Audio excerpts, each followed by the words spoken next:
뉴스원 오세훈 다주택 악마화된 전월세 감소 공급 제일 중요. 집이 아까 한성숙 이뭐장 총리가 뭐 집이 많은 것이 죄는 아닌데 170 뭐 문재인 정부 때 174채나 가지고 174명이 가질 집을 한 사람이 소유하고 그걸 집장사하고 그 투기에 이용하고 뭐 집 한 채 있는 사람은 올라갔다 내렸다 해봤자 소용없지만 여러 채 갖고 있는 사람은 올 때마다 그 많은 것들이 뛰면 그게 다 엄청난 재산이죠. 오세훈은 다주택 오늘 뉴스원에서 오세훈 다주택 악마화된 전월세 감소 공급 제일 중요. 뭐 오세훈 서울시장의 주장이 나는 맞다고 생각해요. 일단 공급이 많아져야 된다. 오 시장 건국대 모아타운 찾아 다주택 있어야 물량 임대, 민간 임대 사업자 적대시하면 서민의 부작용. 근데 민간 그 부동산 업자한테다가 세제 혜택을 주면서 그걸 다주택자를 갖다 그렇게 너무 갖다 우대를 했죠. 오세훈 서울시장은 30일 정부 다주택자 규제 기조에 대해 다주택자를 악마하면 임대사업자는 위축되고 결국 전월세 매물이 준다고 지적했다. 나는 전월세 매물이 준 것이 다주택자 악마화가 아니고 다른 피트에서 봐요. 새로 집을 무주택자가 집을 살면은 무주택자가 그 집을 새로 산 집에 살 수 있는 상황이 아닌데 정부에서는 무조건 집을 사면 무조건 그 집에 들어가서 2년 살아라 이거 아니에요. 일단 들어가 살아란 거죠. 그러면 지금 살고 있는 세입자들은 나가야 되는 거예요. 오세훈 서울시장은 30일 정부의 다주택자 규제 기조에 대해 다주택을 악마화하면서 임대사업자는 위축되고 결국 전월세 매물이 준다고 지적했다. 다주택자 규제와 실거주 의무 강화가 임대 물량 감소로 이어질 수 있는 만큼 수요 억제보다 공급 확대 정책의 초점을 맞춰야 한다는 주장이다. 오 시장은 이날 오후 광진구 건국대학교와 인근 모아타운 사업지를 찾은 뒤 다주택가 있어야 물량을 임대할 수 있다며 이같이 밝혔다. 이어 민간 임대업자를 적대시하면 청년을 포함해 전월세를 구하는 서민에게 몽땅 부작용이 생긴다며 요즘 방 하나 구하는데 70만원에서 90만원 많게는 100만원까지 줘야 하는 상황이라고 덧붙였다. 그러니까 새로 집 산 사람이나 무조건 살아야 되니까 그만큼 전월세 시장이 좁아든 거죠.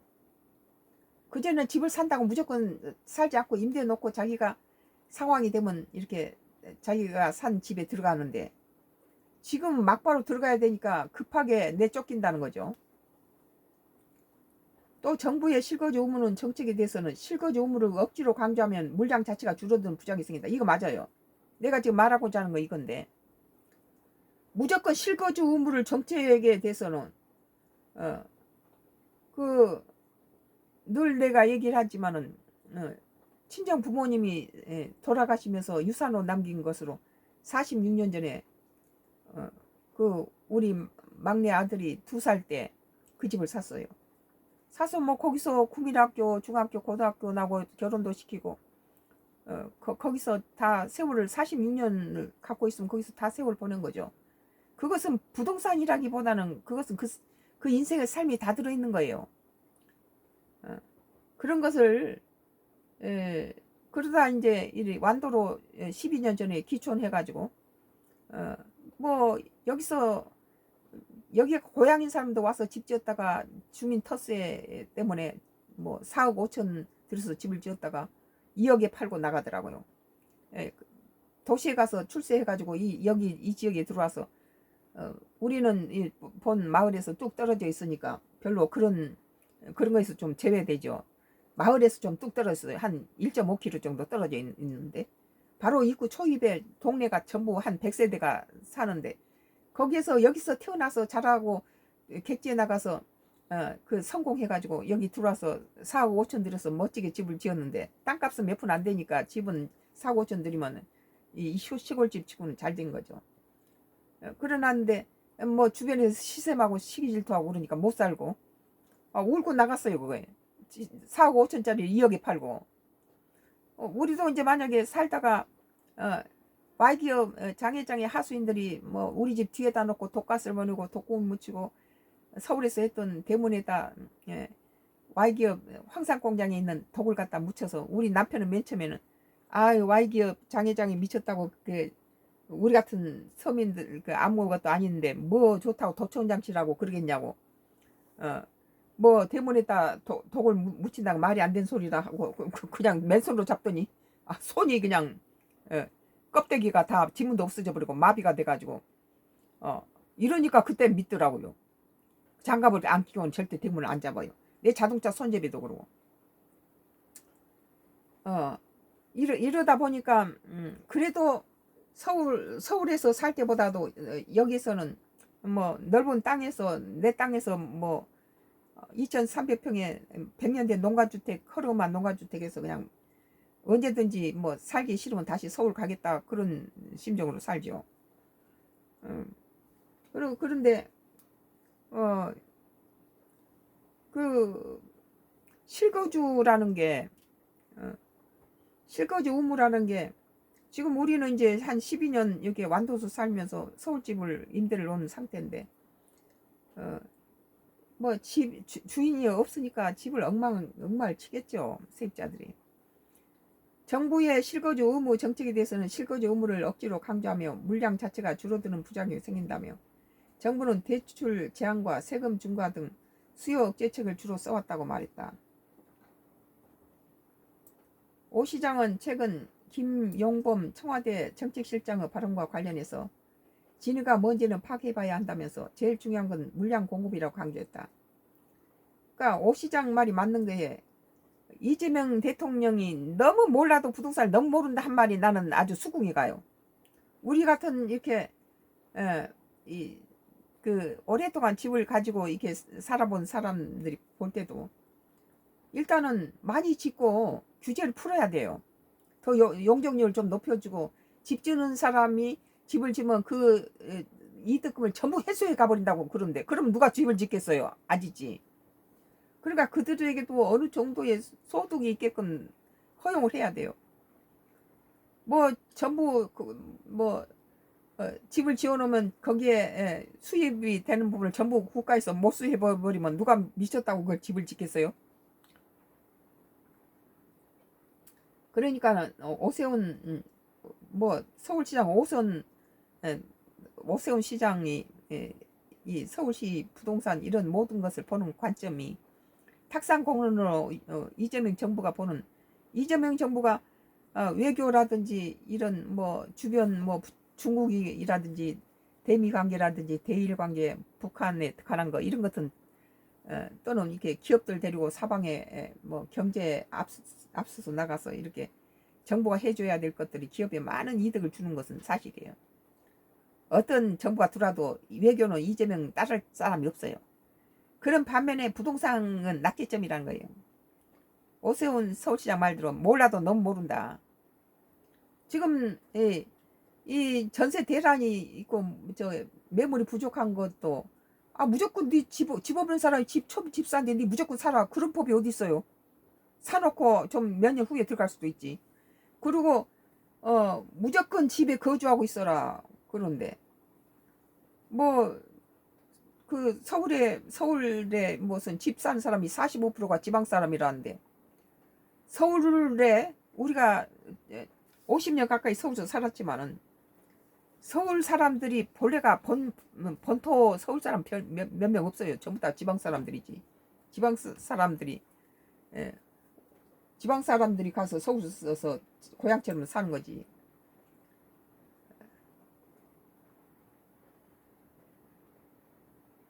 오 시장은 최근 김용범 청와대 정책실장 발언과 관련해 진위가 뭔지는 파악해야 한다며 제일 중요한 건 물량 공급이라고 강조했다. 앞서 김 실장은 지난 24일 관훈클럽 초청 토론에서 수도권 주택시장 불안과 관련해 지금은 닥치고 지어야 하는 시점이라며 영등포 구로 등 일부 지역 과거 중공업 지역이 여전히 남아있고 주택 공급 확대를 위해 중앙정부와 서울시가 기존 틀을 뛰어넘는 대책을 함께 논의해야 한다고 말했다. 아울러 오 시장은 정부와의 협업을 묻는 질문에 아직 답이 온 게 없다며 대통령께서 워낙 개성이 강한 분이라 본인 의견을 X에 계속 쓰시는데 그렇게 되면 관계부처 장관이 다른 생각을 해도 이야기하기가 거부할 수 있다고 말했다. 뭐 이제 부동산 전문가 아니잖아요. 이재명 대통령이. 참 부동산 문재인 이 부동산에 대해서는 윤석열 정부 뭐 문재인 정부 이재명 정부 셋을 두면은 1등으로 그래도 괜찮은 건 윤석열 정부가 부동산 잘했다. 그 다음 부동산 때문에 윤석열을 한테다가 정부권을 넘긴 그 다음 2번이 문재인, 그 다음 문재인보다 더 추락하고 있는, 문재인보다 더 심해요. 이게 막 뭐 규제니 뭐니 뭐 집을 사면 무조건 살아야 된다는 법이 어디가 있습니까 세상에. 오늘 뉴스원 오세훈 다주택 악마화했던 전월세 감소 공급 제일 중요라는 기사였습니다. 뭐 같은 주택 얘기인데요. 뉴스원이에요. 붙여서 그냥 볼게요. 여기 이제 뭐 13조 후에 끝난다고 나오네요. 고가주택 장기 보유 특별 공제 한 장 안 됐어요. 90% 서울 집중 30억 초과 44%. 아주 그냥 눈만 뜨면은 뭐 세금 올린다는 소리 아주 기겁을 하겠네요.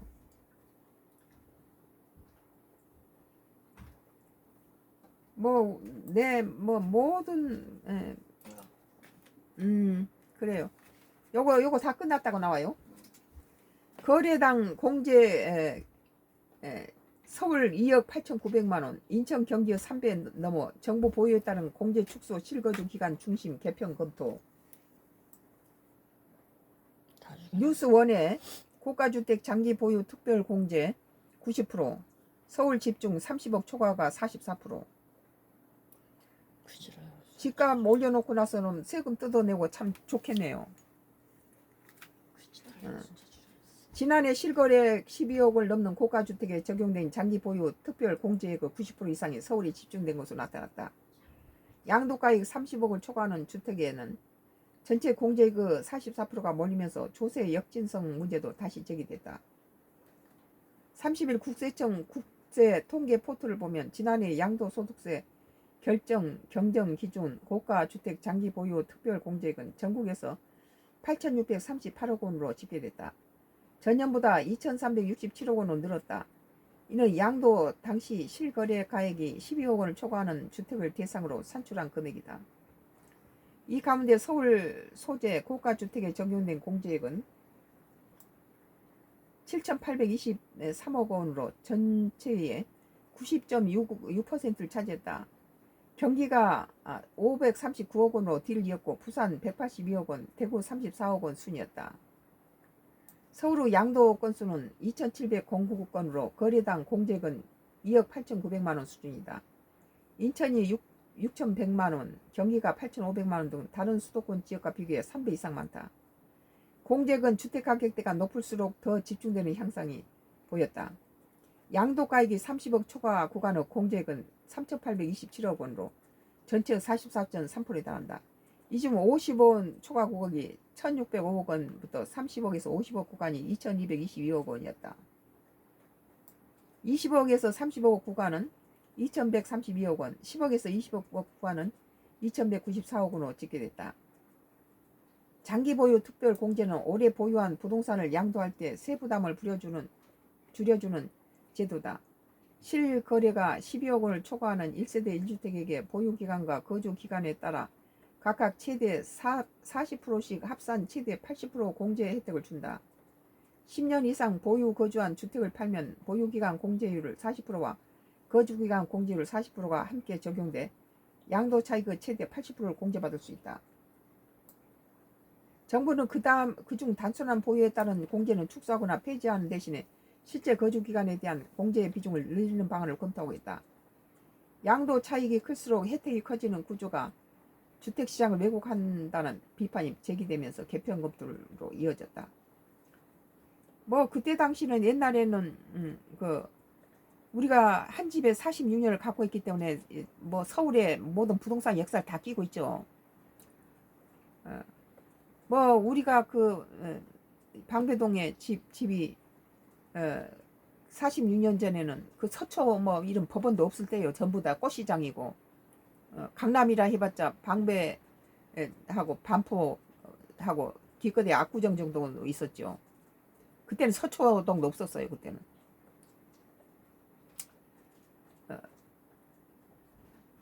그래서 이재명 대통령 지난 4월 자신의 X에 살지도 않는 집에 오래 투기했다고 세금 깎아주는 비정상을 정상화하는 게 세금 폭탄이냐며 1주택자의 주거를 제대로 보호하려면 비거주 보유기간에 대한 감면을 축소하고 그만큼 거주 보유기간에 대한 감면을 늘리는 게 맞다고 적었다.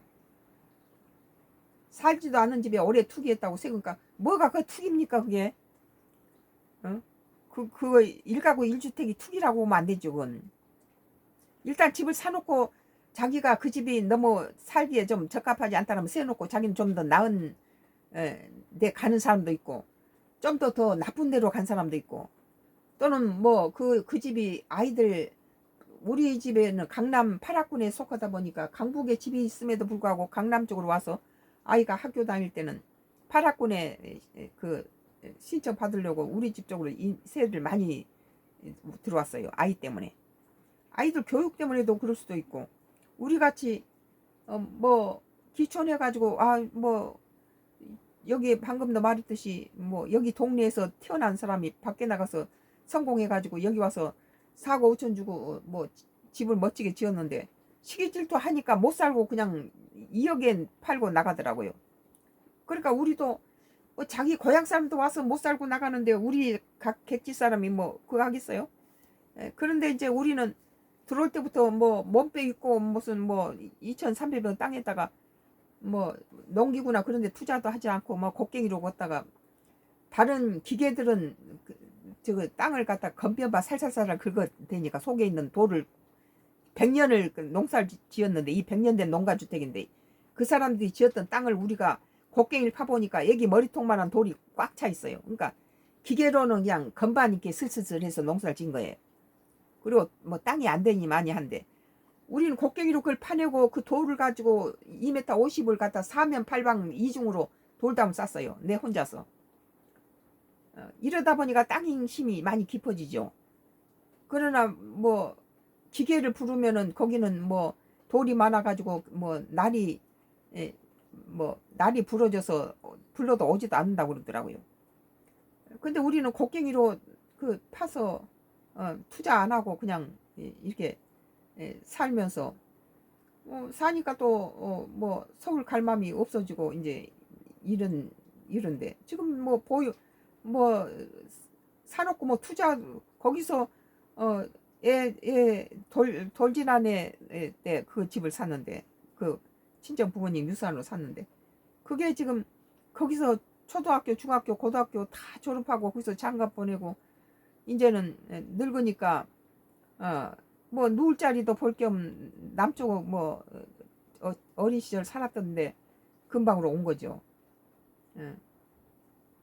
근데 이제 또 주택이 무슨 뭐 안 사는 데는 무슨 보유세를 물리니 어쩌니 하니까 다시 뭐 Y기업 장회장 놈이 하도 재건축하고 짜고 장난을 치고 세입자 가지고 소송을 걸고 인난을 치니까 천장에다가 세상에 천장에 마른 천장에다가 수도관을 40년 전에 철거해버린 녹슨 데다가 새로 이제 갓 만든 파이프를 갖다가 해서 물천지를 만들어서 임대를 못 넣게 방해를 치면서 소송을 걸어요.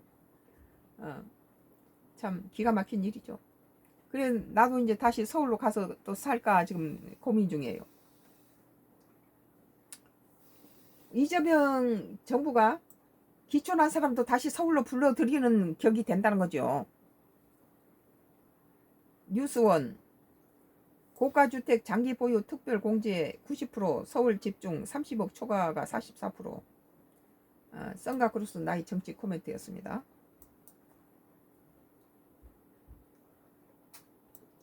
뭐 오늘 인사이트 다음 인사이트예요. 마지막 뉴스예요.